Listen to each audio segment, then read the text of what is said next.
moi, il n'y a pas de... Pour moi, il y a pas... Je ne serai jamais que femme. J'ai l'impression que je serai toujours une femme noire. Je ne pourrai jamais être que femme, c'est impossible, j'ai l'impression. Du coup, je serai toujours femme noire. Alors, je m'appelle Alexia, j'aurai 21 ans le 23 octobre. Je suis gabonaise, je vis en Belgique depuis que j'ai 6 ans.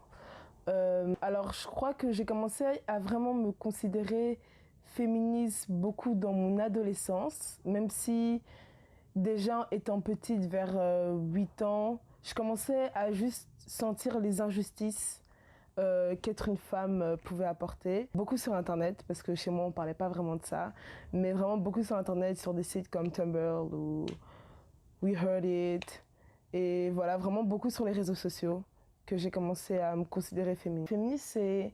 Genre, je dis toujours que, juste un bête exemple, s'il n'y avait jamais eu le féminisme, là, je porterais pas de pantalon. Et j'irais pas à l'école. Et je pourrais pas travailler. Et donc voilà, c'est surtout ça le féminisme, c'est juste l'émancipation de la femme. Mais je crois que les gens, ils ont un problème à voir les femmes s'émanciper. Mon féminisme, c'est un féminisme qui touche toutes les femmes, qui va de la femme prude, excusez-moi du mot, mais de la femme pute, comme la société peut la considérer. Et c'est vraiment, oui, c'est un féminisme pour toutes les femmes, autant pour les femmes qui veulent être couvertes que pour les femmes qui veulent être dévoilées. Il faut laisser les femmes faire ce qu'elles veulent en fait. Pour moi, le féminisme, c'est une question de tolérance en fait. Parce que même si moi, je me rends bien compte que j'ai beaucoup de chance d'étudier, d'aller à l'école, le fait de savoir en fait qu'il y a des jeunes filles encore dans le monde qui n'ont pas la chance d'aller à l'école, qui sont mariées jeunes, qui sont excisées, pour elles qui est aussi mon féminisme en fait. Ouais, c'est pour elles, beaucoup pour elles que je veux me battre. Je suis une femme et en plus d'être une femme, je suis une femme noire. Et déjà donc en tant que femme, on doit travailler 2 fois plus en tant que femme par rapport aux hommes, et en tant que noire aussi, on doit aussi travailler 2 fois plus, donc ce qui fait qu'en fait je dois travailler 4 fois plus pour me faire entendre, pour me faire écouter, pour tout en fait. Et déjà le fait que du coup je prends en moi tous les stéréotypes de la femme et tous les stéréotypes de la femme noire. Donc la femme noire qui est toujours en colère. C'est beaucoup de combats en fait, être une femme noire, et beaucoup de gens s'en rendent pas compte, et c'est ça, c'est le fait de devoir beaucoup se justifier. On m'a souvent fait la remarque que oh oui, tu parles fort, mais bon, comme t'es noire... Enfin, noir, ça veut donc tu es exposé à du racisme, tu es exposé à du sexisme et tu es exposé à du colorisme quand tu es une femme noire. L'image de la femme noire qu'on accepte, c'est une femme beaucoup plus les femmes claires de peau, donc les métisses, avec des cheveux, pas mes cheveux crépus, des cheveux un peu plus loose, plus relax en fait. Ce sera jamais... Et voilà, enfin, même en grandissant, je sais pas si il m'est beaucoup arrivé, et peut-être même jamais, surtout en grandissant, de voir vraiment à la télé une femme noire représentée avec mes cheveux afro, avec ma couleur de peau, tout ça. Pour les femmes noires qui vivent dans des pays de blancs, comme je le disais tout le temps, genre, j'allais dire beaucoup de choses, mais non, quasiment tout va toujours être associé à notre couleur de peau en fait. En tant que femme noire, la plupart des choses que je fais, la plupart des choses que je dis vont, la plupart du temps, et même presque toujours, être apportées à ma couleur de peau. Toujours. Moi, en grandissant, personnellement, Internet, ça m'a beaucoup aidée. Parce que c'était plus sur Internet que je pouvais voir des gens qui me ressemblaient, des filles qui avaient les mêmes cheveux que moi, la même peau que moi, des filles qui parlaient un peu comme moi. Et aussi, j'étais quand même une fille assez forte, assez ronde. Et donc aussi des filles qui avaient le même corps que moi. C'était pas représenté, tout ça. Et voilà, et c'est pour ça que Internet... Et je dis toujours que vraiment, je crois que c'est grâce à Internet que j'ai découvert le féminisme, et c'est grâce à Internet que je suis féministe. Parce que c'est là que je voyais comment les gens pensaient, et que j'étais, mais oui en fait, enfin, ça a été presque une évidence. Alors moi, en tant que femme, le féminisme m'a appris à accepter, déjà tout simplement le fait d'être une femme.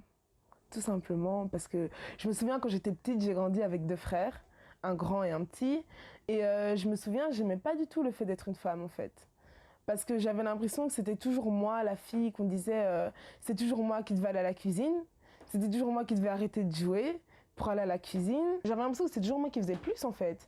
Je vais savoir cuisiner, je vais savoir nettoyer ma maison et je vais savoir faire le linge. Mais les garçons, j'ai l'impression qu'on leur a jamais appris ça en fait. Il faut qu'on fasse grandir nos fils dans le féminisme. Ça pour moi c'est super important. Et c'est même un des gros buts de ma vie, d'avoir un fils et de l'élever dans le féminisme. Parce que le féminisme, en fait, on parle souvent du féminisme comme si c'était juste un mouvement de femmes. Le grand paradoxe de mon enfance, pour moi, c'est que... Et surtout quand j'allais à l'école. Quand j'allais à l'école, ben, j'aimais trop aller à l'école du coup, parce qu'à l'école, je pouvais être une petite fille, comme toutes les autres petites filles, en fait. Et voilà, à l'école, j'étais vraiment une vraie petite fille. Je m'amusais, je jouais, je me salissais. Et puis dès que j'arrivais à la maison... je devenais en même temps, je vais pas dire une femme, mais je vais dire une petite femme en fait. Parce qu'on attendait toujours de moi d'avoir ce rôle de petite, mais en même temps ce rôle de femme. Le féminisme, ça m'a apporté de la fierté, de la confiance d'être une femme, parce qu'il y a la confiance, il y a ta confiance personnelle, mais aussi la confiance dans ton corps de femme. Alors aux femmes noires de ma génération, qui ont mon âge, j'aimerais leur dire que déjà on vient de loin. On vient de loin et on devrait être fiers de tout le chemin qu'on a pu parcourir. Et on devrait continuer sur notre lancée parce que je trouve qu'on est sur une super bonne lancée de l'émancipation, de l'amour de soi, et aussi de ce que j'aime. Un truc que j'adore vraiment avec ma génération, c'est qu'on est très impliqués beaucoup plus impliqués dans notre développement personnel, dans des maladies mentales qu'ils pourraient avoir. Et je trouve qu'on est vraiment une génération qui veut, en fait, je crois qu'on sera la génération qui va casser beaucoup de choses, ça j'en suis sûre. Sinon, aux femmes de mon âge, vraiment juste que je suis fière de vous, que vous êtes magnifiques. Et que là, peut-être qu'on se sent jeune, on se sent perdu, et on se dit mais où on va, où on est.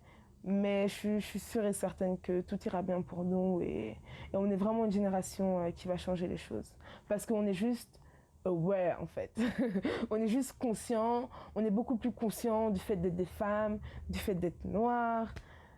Et voilà, on devient juste beaucoup plus conscient en fait. Et donc les choses ne peuvent qu'aller en s'améliorant. La différence entre la Alexia d'il y a 5 ans et la Alexia de maintenant, c'est que la Alexia de 5 ans était une jeune fille. La Alexia de 5 ans était une jeune fille noire pour qui sa différence était peut-être un gros fardeau. Et maintenant, la Alexia qui aura bientôt 21 ans, sa différence c'est une force. Sa différence c'est une force.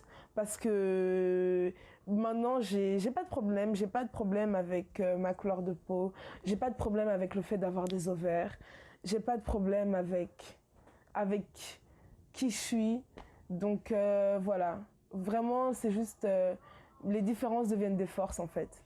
Et je crois que c'est ça qu'on devrait tous faire.